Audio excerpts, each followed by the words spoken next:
आज हम contemporary politics में चैप्टर नंबर 4 अंतर्राष्ट्रीय संगठन करेंगे।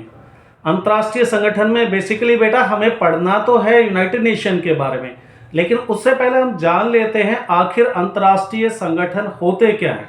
देखो, जब भी कोई एक या एक से ज़्यादा देश आपस में मिलकर किसी पर्पज़ के लिए इकट्ठे होते हैं तो उसको हम, जब एक या एक से ज़्यादा देश मिलकर एक साथ काम करते हैं तो उसको हम अंतर्राष्ट्रीय संगठन कहते हैं। और आज हमारे पॉलिटिकल साइंस में अंतर्राष्ट्रीय संगठन में ऐसे बहुत सारे अंतर्राष्ट्रीय संगठन होते हैं, लेकिन आज हम बात करेंगे यूनाइटेड नेशन। और यूनाइटेड नेशन के बारे में ही विस्तार से इस चैप्टर में बात होना है। जैसा कि आपको पता है, ये तो रिवीजन क्लासेस है और ऑलरेडी आप इसके बारे में बहुत कुछ जानते हो। तो सबसे पहले बात करेंगे कि आखिर हमें अंतर्राष्ट्रीय संगठन चाहिए किस लिए। Why do we required the international organisation. तो आपको पता है बहुत सारे ऐसी समस्याएं हैं वर्ल्ड के अंदर, संसार के अंदर, जिनको किसी एक देश के द्वारा उनका समाधान नहीं निकाला जा सकता। इसलिए हमें कई सारे देश मिलकर और उन समस्याओं का समाधान ढूंढने के लिए एक साथ में आते हैं। इसी तरह से अगर आप एग्जाम्पल के लिए देखना चाहें तो महामारी की बारे में आप देख सकते हो। बीमारी, डिजीजेस आपने रिसेंटली फेस भी किया कि कोरोना था। कोरोना अगर चाहें तो कोरोना जैसी बीमारी को कोई एक देश, क्योंकि इसकी कोई सीमा नहीं है, आप देख रहे थे इसको एक देश से दूसरे देश तक वो फैलता जा रहा था। तो ऐसी कोई समस्या जिसका समाधान कोई एक देश अकेले नहीं कर सकता, उसके लिए हमें अंतर्राष्ट्रीय संगठन की जरूरत पड़ती है। अब एक तो आपने बीमारी के बारे में जाना, दूसरा आप देख सकते हो कि ग्लोबल वार्मिंग एक ऐसी वैश्विक तापवर्धी ऐसी चीज़ है, इन्वायरमेंटल पॉल्यूशन है। ये सारी समस्याएं ऐसी समस्या हैं जिसका समाधान किसी एक देश के द्वारा मिलकर नहीं किया जा सकता। इसके लिए इंटरनेशनल कम्युनिटी को एक साथ आना होगा, अंतर्राष्ट्रीय समुदाय को एक साथ काम करना होता है, तब होता है।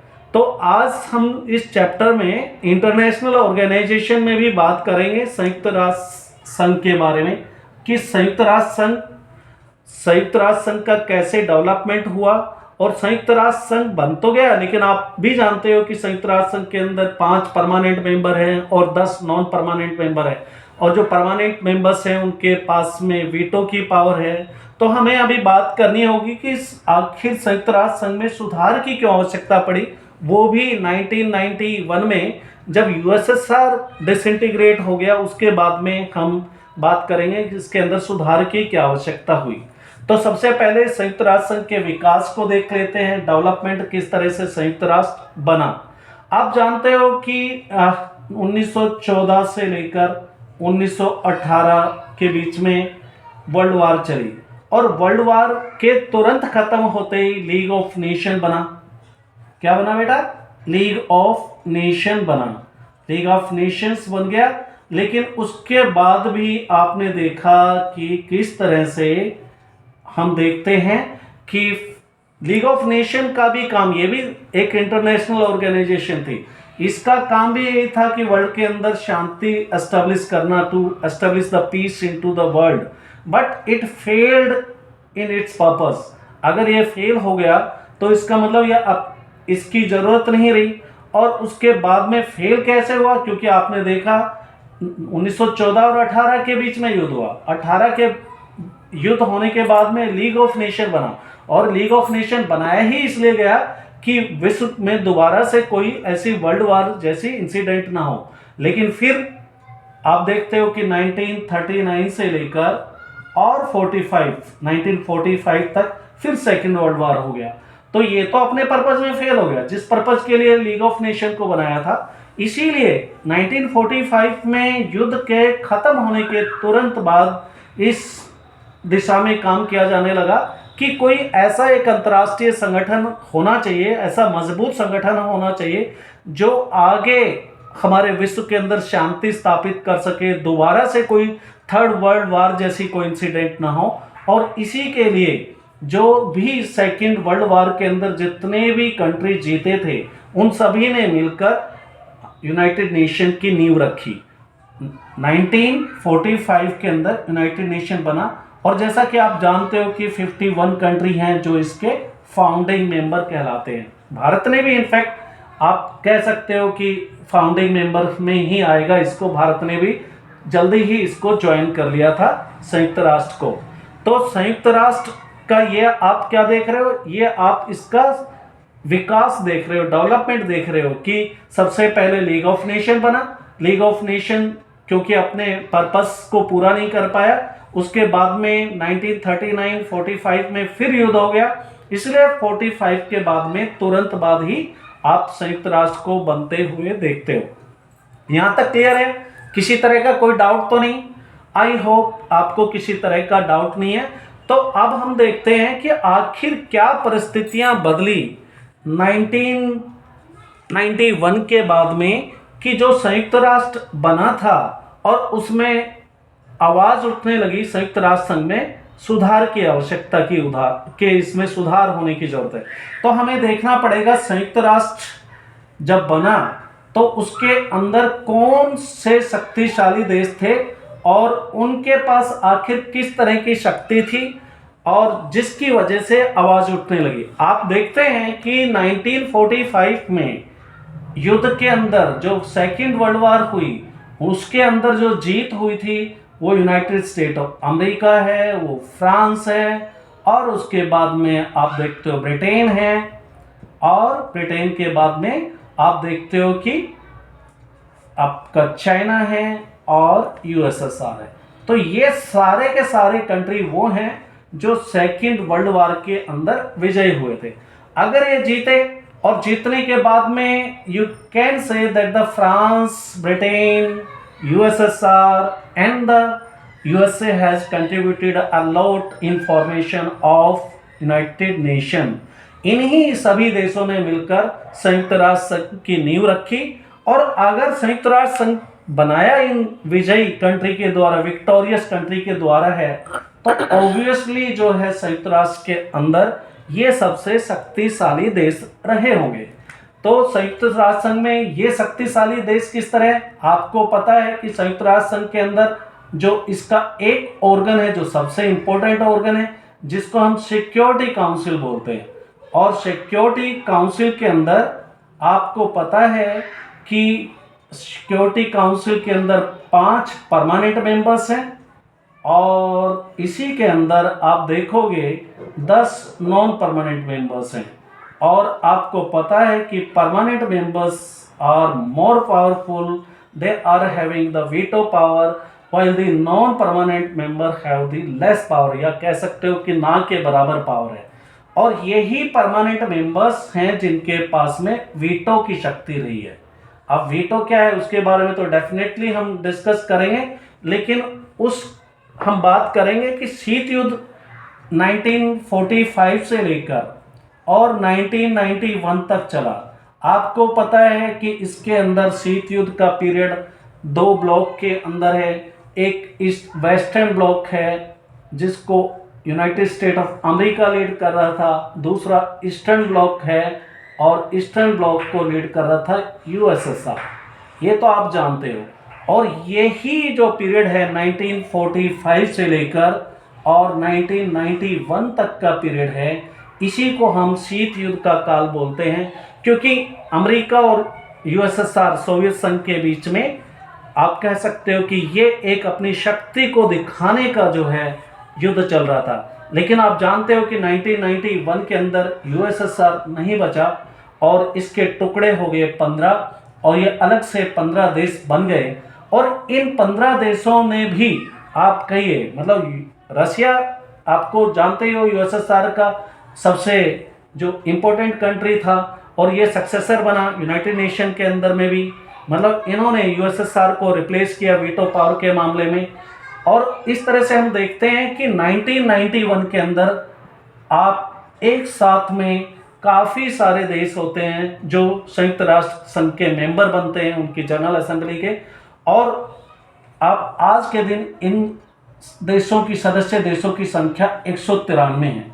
जब हमने बात की कि जब संयुक्त राष्ट्र संघ बना तो उस टाइम 51 मेंबर थे और आज के दिन 193 देश आ गए। तो बात ये होती है कि तब तो बाइपोलरिटी का सिस्टम चल रहा था, द्विध्रुवीयता थी, यानी कि दो शक्तिशाली देश थे वर्ल्ड के अंदर। लेकिन 1991 के अंदर दो शक्तिशाली देशों में एक शक्तिशाली देश रहा नहीं। अब रहा नहीं तो आप ये कह सकते हो कि पूरे वर्ल्ड के अंदर जो डोमिनेंस है, हेस्मोनी है, वो यूनाइटेड स्टेट ऑफ अमेरिका की चलती रही। और यूनाइटेड स्टेट ऑफ अमेरिका जब एक अकेला ताकतवर देश बचा है विश्व में, तो आप सोच सकते हो कि वो अपनी मनमानी करने के भी चांसेस उतने ही ज़्यादा बढ़ जाते हैं। तो इसीलिए हम बोलते हैं कि शीत युद्ध के बाद संयुक्त राष्ट्र संघ में सुधार की आवश्यकता है। कि शीत युद्ध के बाद में या वर्तमान में आप बात कही है कि 193 देश है और संयुक्त राष्ट्र संघ के अंदर परमानेंट मेंबर्स हैं वो सिर्फ और सिर्फ आपके पास में कितने हैं? कितने बताओ बेटा? सिर्फ 5 हैं। तो ये जो वर्ल्ड के अंदर जो वास्तविकता है, रियलिटी है, उसको तो रिप्रेजेंट नहीं कर रहे। ये 5 देश हैं। अगर 5 देश में भी बात करें तो यूनाइटेड स्टेट ऑफ अमेरिका सबसे पावरफुल है, उसके बाद में ब्रिटेन को देखते हो, फ्रांस को देखते हो। तो ये तो वर्ल्ड की रियलिटी को तो नहीं दर्शाते हैं। और ना ही ये आप ये भी बात कर सकते हो कि ये पूरे वेस्टर्न इंटरेस्ट को देखते हैं, क्योंकि वेस्टर्न कंट्री डोमिनेट कर रहे हैं यूनाइटेड स्टेट के अंदर। तो ये सारा जो भी बेनिफिट देखते हैं वेस्टर्न पश्चिमी देशों के लाभ के लिए काम करते हैं। इसलिए आज के दिन बात की जाती है कि संयुक्त राष्ट्र संघ में सुधार की आवश्यकता है। तो सुधार का मतलब यह है कि इसके परमानेंट मेंबर्स का भी एक्सपेंशन होना चाहिए और नॉन परमानेंट मेंबर का भी एक्सटेंशन होना चाहिए। और उसी को लेकर हम जो बात कर रहे हैं, इसी को हम बोल रहे हैं संयुक्त राष्ट्र संघ की प्रक्रिया और ढांचे में सुधार की बात करें। देखो, 2 तरह के सुधार के बारे में बात की गई। एक तो जितने भी डेवलपिंग कंट्रीज हैं या अंडर डेवलप्ड कंट्री हैं, वो प्रक्रिया और ढांचे में सुधार की बात कर रहे हैं कि प्रोसीजरल और स्ट्रक्चरल रिफॉर्म्स होने चाहिए। दूसरी तरफ यूनाइटेड स्टेट ऑफ अमेरिका है, जो कि यूनाइटेड नेशन के अंदर जिसका कंट्रीब्यूशन बहुत ज़्यादा है, वो योगदान पैसे के रूप में काफ़ी देता है। तो वो बात करते हैं, ज्यूरिसडिक्शन की बात करते हैं कि जो ज्यूरिसडिक्शन, जो संयुक्त राष्ट्र संघ का दायरा है काम करने का, उस दायरे में सुधार की आवश्यकता है। वो कहते हैं कि ये जितने भी अंडर डेवलप्ड कंट्री हैं, अल्प विकसित देश हैं या फिर विकासशील देश हैं, वो संयुक्त राष्ट्र संघ के विस्तार की तो बात करते हैं, लेकिन जब संयुक्त राष्ट्र संघ में पैसे देने की बात आती है तो पीछे हट जाते हैं। कहने का मतलब ये है, शीत युद्ध के बाद में जो सुधार की आवश्यकता को फील किया गया, वो 2 तरह की आवश्यकता को फील किया गया। एक तो प्रक्रिया और ढांचे में सुधार, दूसरा आप ज्यूरिसडिक्शन को लेके, न्यायाधिकार को लेके बात कर सकते हो। तो प्रक्रिया में मैंने बोला कि जितने भी जो अल्प विकसित विकासशील देश बात कर रहे हैं, यानी कि इसकी प्रक्रिया का मतलब आप सीधा यही लगाइए कि इसका विस्तार होना चाहिए और परमानेंट और नॉन परमानेंट मेंबर्स दोनों का विस्तार होना चाहिए। जबकि United state of America, Britain जैसे ऐसे देश हैं जो बात कर रहे हैं कि इसका जो ज्यूरिसडिक्शन है उसका भी मतलब उसके बारे में भी दोबारा सोचा जाना चाहिए, और जितने बाकी देश हैं उनको भी इसके अंदर कंट्रीब्यूशन ज़्यादा देना चाहिए। यहाँ तक क्लियर है? किसी तरह की कोई शंका है यहाँ पर? अगर किसी तरह का कोई डाउट नहीं है तो फिर आगे चलते हैं और आगे चलते हैं कि आखिर इसकी सुधार को लेके किया क्या गया अब तक। तो आपको मैं बता दूं, 1992 में 1992 की बात है, तत्कालीन the then secretary general of the United Nation Kofi Annan, उन्होंने इसको लेकर एक प्रस्ताव लेके आए और इस प्रस्ताव में ही बात की गई। इसके लिए एक कमीशन बैठाया गया, आप कह सकते हो, और इस कमीशन का काम था ये देखने के लिए आखिर सुधार किया जाना है तो किस तरह के सुधार होने चाहिए और उसके लिए पैरामीटर्स क्या क्या हो, इसको लेकर बात की जाने लगी। और आखिर सुधार के बारे में जो बातचीत हुई उसको लेकर हम थोड़ा सा चर्चा कर लेते हैं कि कौन कौन से फील्ड के अंदर इसके अंदर सुधार होने की आवश्यकता थी। तो जो सुधार की बात की गई वो कहा गया कि सिक्योरिटी काउंसिल जो है वो the security council no longer represent the contemporary world politics. सुरक्षा परिषद जो है आज के वर्तमान को वो सही से प्रदर्शित नहीं करती है। दूसरा, वर्तमान को सही से प्रदर्शित करने का मतलब यह है कि 193 देश है और सुरक्षा परिषद के अंदर सिर्फ और सिर्फ 5 देशों के पास ही वीटो की पावर है। इस पावर को और देशों को भी, मतलब आप कहिए कि सुरक्षा परिषद का विस्तार होना चाहिए और जो परमानेंट मेंबर और नॉन परमानेंट मेंबर दोनों को बढ़ाया जाना चाहिए। दूसरा है कि its decision reflect only the western values and interest and are dominated by a few powers. इसके जो निर्णय हैं वो सिर्फ और सिर्फ पश्चिमी देशों के इंटरेस्ट को देखते हैं और वो पश्चिमी देश ही इसमें पावरफुल है। तीसरी बात की गई, it lacks the equitable representation, यानी कि संयुक्त राष्ट्र ये सभी को बराबर का प्रतिनिधित्व नहीं देता है। ऑब्वियसली अगर देखो तो अगर महाद्वीप के हिसाब से देखो तो भी आपके अफ्रीका महाद्वीप से संयुक्त राष्ट्र संघ की सुरक्षा परिषद के अंदर कोई भी स्थायी सदस्य नहीं है। वहीं लैटिन अमेरिका की बात कर लो, कैरिबियन कंट्रीज की बात कर लो, और या फिर एशिया अपने आप में ज्योग्राफिकली इतना बड़ा देश है, लेकिन संयुक्त राष्ट्र संघ के अंदर जहां रिप्रेजेंटेशन की बात आती है तो चाइना एक अकेला देश है।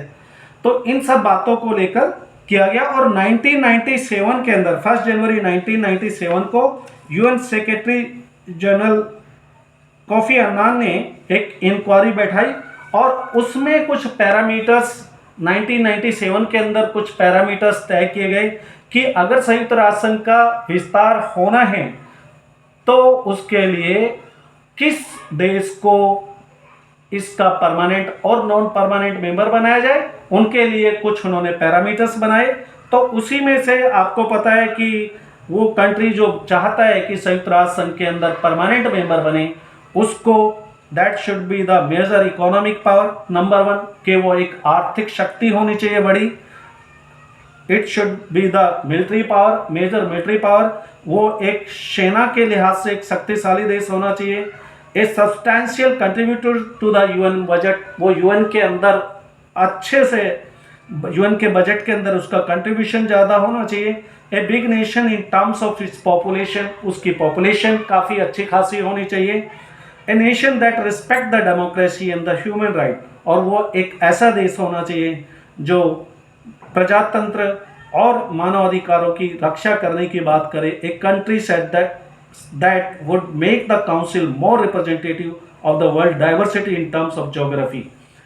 तो जोग्राफिकल एरिया मतलब उस देश का अच्छा खासा होना चाहिए और उसके अंदर डाइवर्सिटी होनी चाहिए, अलग अलग धर्म भाषा के आधार पर लोग होना चाहिए। तो ये आज बेटा हमने बात किया कि आखिर हमें अंतर्राष्ट्रीय संगठन क्यों चाहिए, संयुक्त राष्ट्र संघ की विकास उसका जो हमने स्टेजेस देखा कि किस तरह से संयुक्त राष्ट्र संघ बना, लीग ऑफ नेशन के बाद में हमने संयुक्त राष्ट्र संघ को बनते हुए देखा, फिर उसमें संयुक्त राष्ट्र संघ में सुधार की बात की। पहला सुधार प्रक्रियाओं से रिलेटेड, दूसरा सुधार उसके ज्यूरिसडिक्शन से रिलेटेड। अब आगे हमें अलग अलग इसके ऑर्गन्स के बारे में बात करेंगे, हर ऑर्गन्स के कार्य क्या हैं, इसका कंपोजिशन क्या है। जैसे कि हम बात करेंगे सेक्रेटरिएट, सचिवालय के बाद में सुरक्षा परिषद के बाद में हम बात करेंगे सोशल एंड इकोनॉमिक काउंसिल और इंटरनेशनल कोर्ट ऑफ जस्टिस। आपको पता है कि 5 मुख्य ऑर्गन हैं संयुक्त राष्ट्र संघ के, और फिर उसके बाद में कई सारी स्पेशल एजेंसीज हैं। लेकिन वो क्लास तो दूसरी होगी। इस क्लास में आपको इतना ही, इसको रिवाइज कीजिए अच्छे से और उसके बाद में आप प्रिपरेशन कीजिए एग्जाम्स के लिए। आज का ये टॉपिक यहीं पे ख़त्म करते हैं, फिर मुलाकात होगी। Thank you.